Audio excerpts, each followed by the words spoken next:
అసలు ఎందుకురా దయ్యం స్టోరీ చూసాను అనిపిస్తుంది. చూసేదాకా చూడాలనిపిస్తుంది. చూసిన తర్వాత ఎందుకు చూసినా అనిపిస్తుంది.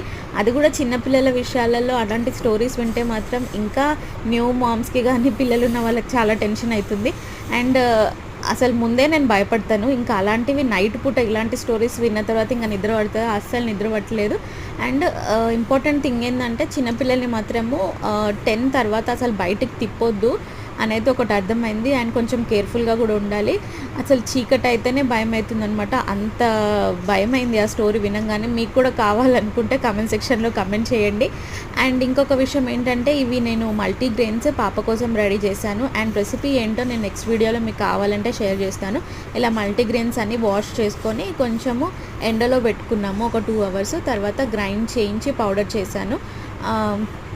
ఇంకా స్టోరీకి వచ్చేసరికి అసలు అది రియల్ స్టోరీ అంట. రియల్ స్టోరీ కాబట్టే ఓపెన్ చేసి చూశాను. బట్ తర్వాత అర్థమైంది అనవసరంగా ఓపెన్ చేసి చూసిన లేనిపోని టెన్షన్